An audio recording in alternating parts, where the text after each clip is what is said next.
Bonjour à tous. Alors aujourd'hui, nous allons parler de Chi et de Prana.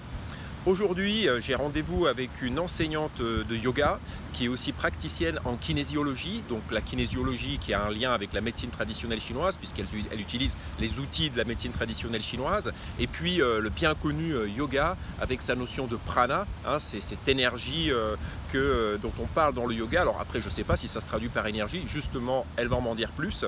Et c'est intéressant de voir justement ces résonances qu'il peut y avoir entre ces deux notions fondamentales dans ces deux cultures. La notion de Qi dans la culture chinoise et dans les pratiques corporelles chinoises, dans les pratiques énergétiques et de santé chinoises, et puis cette notion de prana que l'on retrouve dans la tradition indienne et dans le yoga.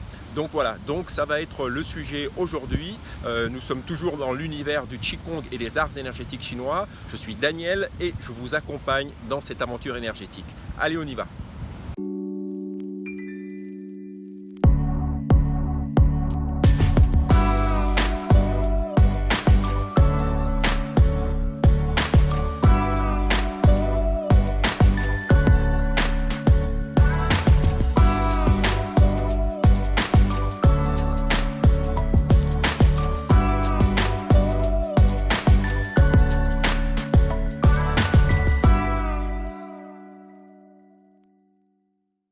Bonjour à tous. Alors comme je vous disais, aujourd'hui je suis avec une pratiquante, une enseignante de yoga et une praticienne en kinésiologie, et nous allons parler de prana. Nous allons voir quels sont on va dire les parallèles, les correspondances, les résonances entre la notion de Qi qu'on retrouve dans les arts énergétiques chinois, dans le Qigong, et puis le prana, la notion prana qu'on retrouve dans la tradition indienne et dans les pratiques corporelles indiennes. Donc Justine, bonjour. Bonjour. Donc si tu peux te présenter rapidement, nous dire qui tu es, ce que tu fais, et voilà. Alors moi c'est Justine, je suis professeure de yoga depuis 3 ans sur l'île de la Réunion. J'enseigne le Vinyasa Flow Yoga et le Yin Yoga, et j'anime des stages de jeunes et des retraites de détox et des retraites de yoga. Voilà, dans une forêt primaire sur l'île de la Réunion. Et je pratique également la kinésiologie dans un cabinet. Ok, super. Plein d'activités, plein de choses qui sont interconnectées, entrelacées, qui sont en résonance. Et c'est vrai que j'avais pensé à cette notion de prana et je voulais d'autant plus en parler avec toi puisque comme tu fais la kinésiologie et que la kinésiologie utilise, j'allais dire, des éléments théoriques, des grilles de lecture de la médecine traditionnelle chinoise, ça veut dire que tu es aussi sensibilisé à ça, et donc voilà, donc je me disais ça peut être super intéressant. Donc, le prana. Alors, prana. Qu'est-ce que le prana dans vos pratiques et dans la tradition indienne? Le prana signifie l'énergie vitale. Et c'est prana, c'est ce qui constitue l'univers en fait. Tout ce qui est présent est constitué de prana. Un arbre est constitué de prana, la terre est constituée de prana, l'océan est constitué de prana. Nous sommes du prana. Et si la vie est là, c'est que prana est là. D'accord.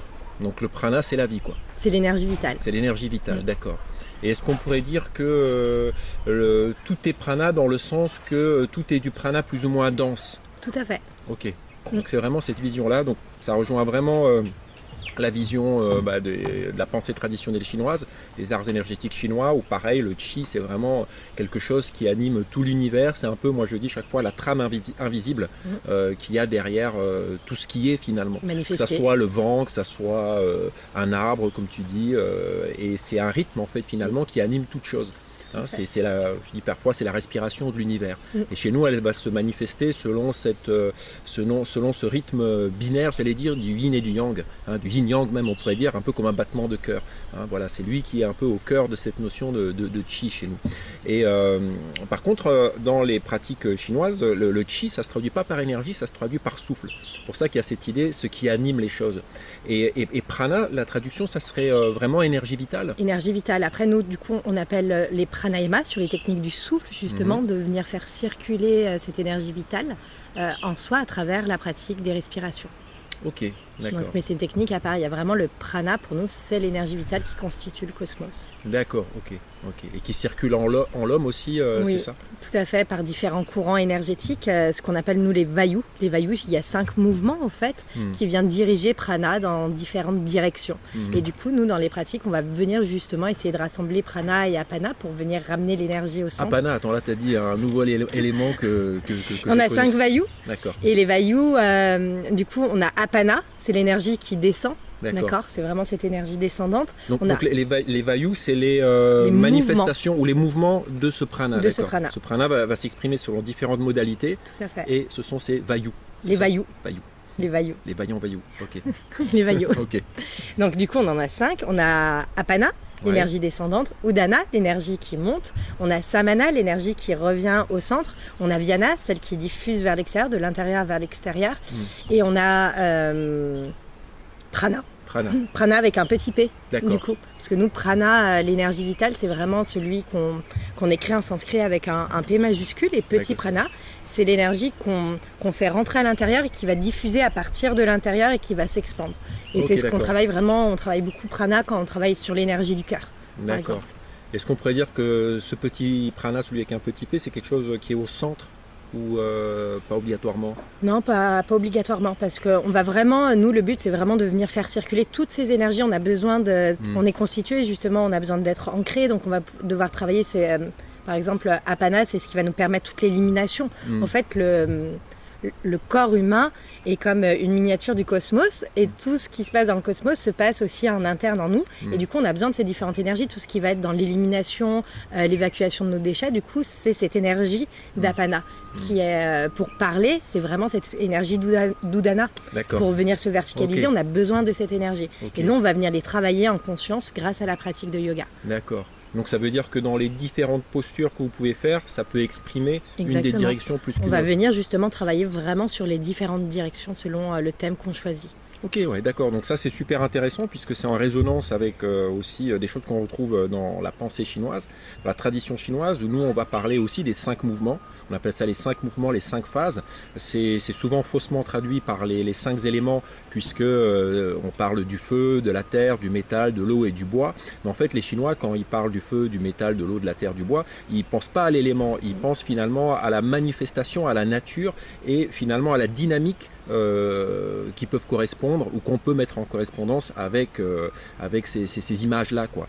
Donc par exemple, le feu, c'est un mouvement ascendant, l'eau, ça descend, le métal, c'est un mouvement centripète, le bois, c'est centrifuge, et la terre, elle est au centre. C'est ce qui équilibre tous les autres mouvements, et chez nous, la terre, enfin, en tout cas dans le courant de médecine chinoise que moi que j'ai étudié, eh bien la terre, elle est animée du double mouvement de montée et de descente. D'ailleurs en médecine chinoise, on dit le chi de la rate monte, le chi de l'estomac descend, hein, puisque c'est des choses qui fonctionnent par paire. C'est les organes, les fonctions organiques qui correspondent à la terre en médecine chinoise.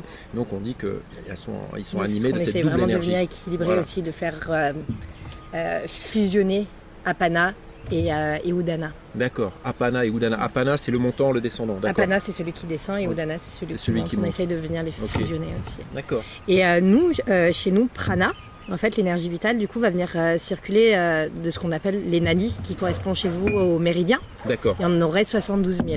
72 000 nadis. 72 000. Et du coup, dans ces techniques, dans ces pratiques, ce qu'on cherche, c'est venir justement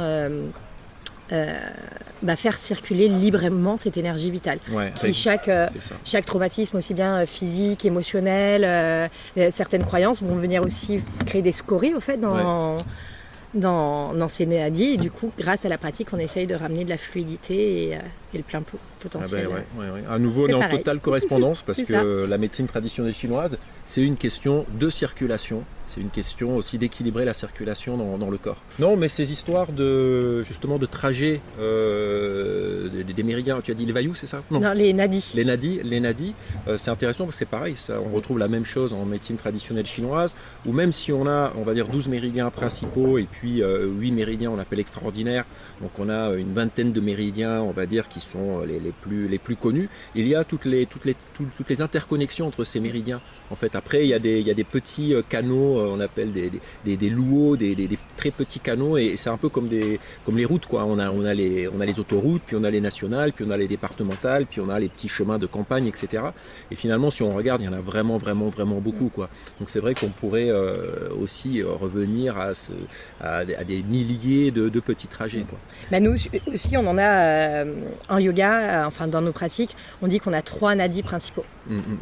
Donc Sushumna qui est au centre, le long de notre colonne vertébrale, et après on a le courant lunaire qu'on appelle féminin, qui est Ida, et Pingala qui est du côté droit, qui est le courant masculin, yang, et du coup ils viennent s'intercroiser tous au niveau de nos chakras, et ils s'arrêtent à Ajna. Ah oui, d'accord, donc vraiment comme la caducée d'Hermès, quoi. C'est ça, tout à fait. Okay. On travaille là-dessus. Donc, et ces 3 méridiens donc, qui passent dans le dos, un au centre. Oui, Sushumna, c'est la voie centrale. On appelle c'est Nadi, donc Sushumna, c'est vraiment la voie centrale, la voie de l'éveil. C'est là où notre Kundalini, justement, pourrait venir se réveiller. C'est vraiment au niveau de la colonne ou c'est à l'intérieur? Elle passe pas, non, derrière la colonne. Derrière la colonne, derrière, mais quand je veux dire derrière, côté extérieur ou côté intérieur du corps? Est-ce que tu sais ça? Ça, j'aurais un doute. Ouais, ok, bah ça sera à chercher, ça sera à regarder. Je m'interroge là-dessus parce que... Moi, je crois que c'est vraiment derrière la moelle épinière. D'accord, ok. Justement. Ouais, j'essayais pareil de voir quels sont justement les correspondances, les échos qu'on peut avoir nous dans les pratiques chinoises, puisque nous on a le méridien Tumai, le vaisseau gouverneur qui circule à l'arrière aussi du corps et qui monte le long de la colonne vertébrale. C'est sûr que nous, Sushumna, il n'est pas à l'avant par contre. Il est vraiment à l'arrière au niveau de la colonne vertébrale. Ça c'est Tumai, il est à l'arrière. Et devant on a Chenmai, vaisseau conception. Mais on a encore un autre qui s'appelle Chongmai et qui est le canal central. Et lui il serait plus à l'intérieur du corps, un peu comme si on faisait le lien entre le périnée et le sommet de la tête. Exactement. Voilà, le point Huiyin en bas au niveau du périnée, Pai Hui au sommet de la tête, bref. Et donc il y a ce canal central aussi qu'on appelle le Chongmai. D'accord, ok. Donc beaucoup de correspondances dans ces 2 traditions, ces notions de prana. Et ce prana, où c'est qu'on peut le trouver? Enfin, c'est-à-dire comment Alors nous, on part du principe que tout est prana, mais que chez l'être humain, en fait, on va surtout l'absorber par 3 procédés. Ça va être d'abord par la peau, par les pores de notre peau, donc grâce aux rayons du soleil, grâce à l'air. Là, du coup, on vient absorber du prana. Ça va être s'oxygéner bien sûr en nature, parce que plus il y a de pollution, plus il y a de béton, du coup on n'est plus dans des ions négatifs. En fait, la poussière et la pollution vient enlever au fait cette énergie quelque part vitale. Donc c'est pour ça que nous on part du principe que d'aller au retour à la nature, à travers les éléments, c'est là où il y aura du prana le présent. Le plus nourrissant. Donc par la peau, il y aura par tout ce qui est travail respiration. Donc nous on vient les capter, on vient filtrer l'air au niveau de notre narine. C'est pour ça qu'on fait vraiment toujours des respirations au niveau nasal et pas au niveau buccal. Et après ça va être absorbé au niveau de nos alvéoles pulmonaires, à l'intérieur de nos poumons.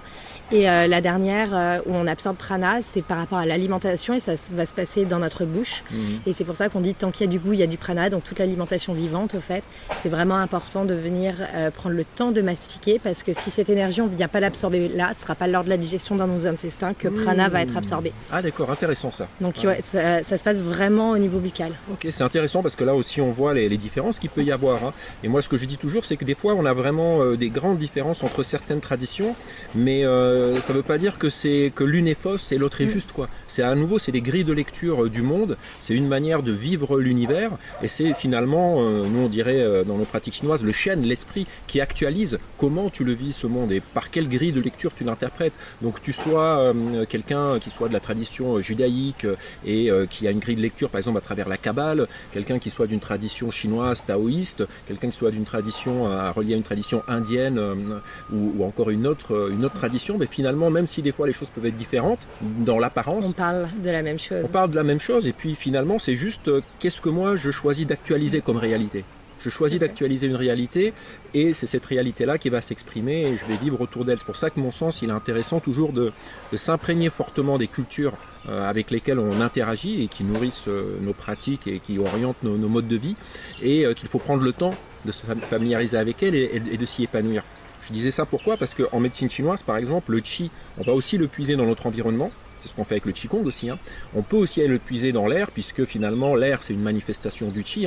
Même si le terme Qi ça veut dire souffle, on parle du souffle de ce qui anime et c'est pas le souffle obligatoirement de la respiration dont on parle, mais la respiration c'est aussi une manifestation du Qi. Donc on peut aussi le puiser à travers la respiration. Et puis ensuite on va le puiser aussi dans les aliments, mais là nous on va le puiser vraiment à travers l'aliment qui va être digéré dans le corps, qui va être d'où on va extraire ce qu'on appelle l'essence, le Qing, et ensuite ce Qing, lui, il va être la racine, on va dire, de ce Qi. Donc ouais, tu vois, c'est un peu un processus, l'alchimie, elle se fait un peu ailleurs.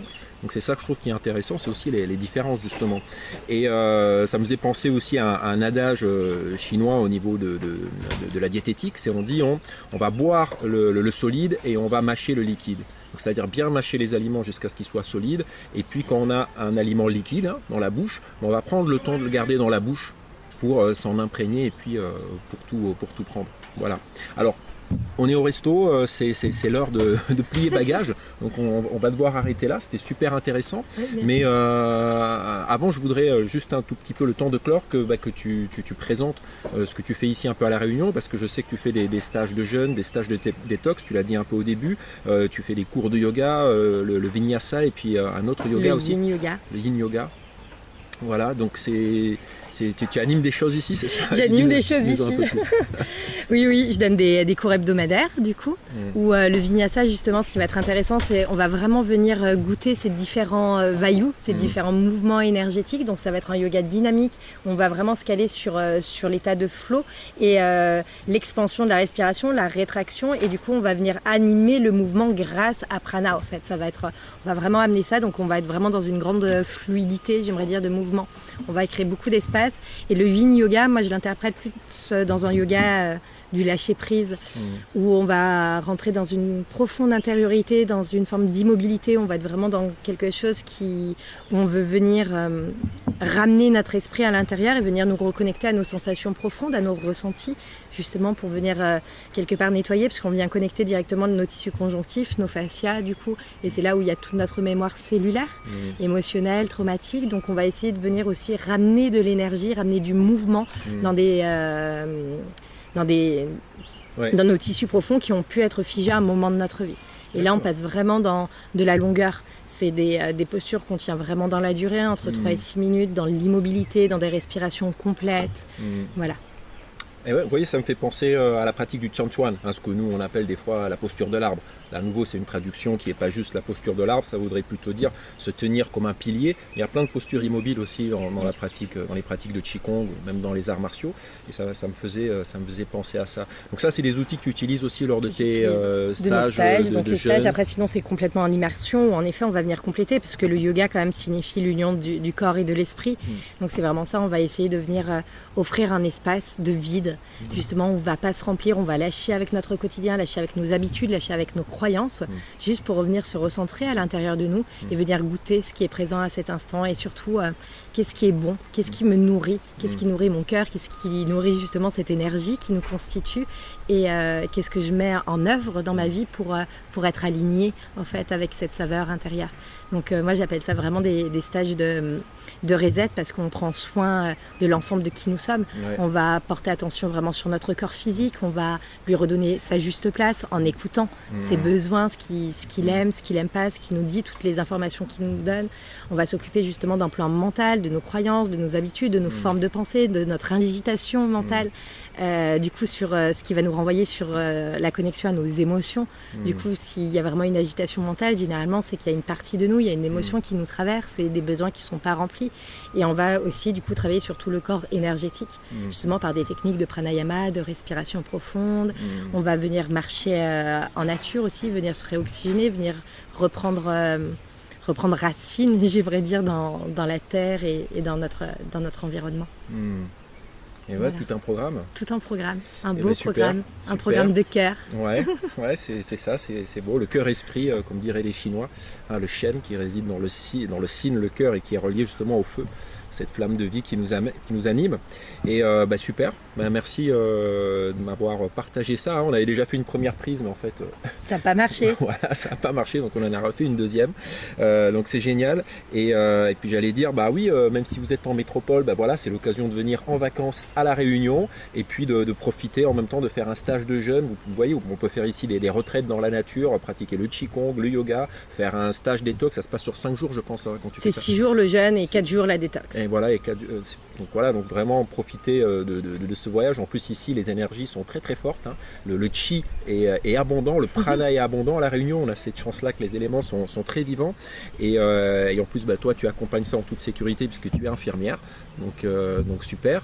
Et comme je l'avais dit sur la première prise, on se reverra sûrement pour discuter un peu de ton parcours, car je trouve intéressant le parcours comme ça, des gens qui ont eu différentes étapes de vie et qui ont fait évoluer, j'allais dire, leur chemin professionnel vers des choses qui vont au-delà, j'allais dire, des limites qu'on nous impose souvent, et tout en gardant un pied aussi dans ce que tu as été, sur quoi tu t'es formé, c'est-à-dire le métier d'infirmière, qui est aussi un beau métier d'accompagnement.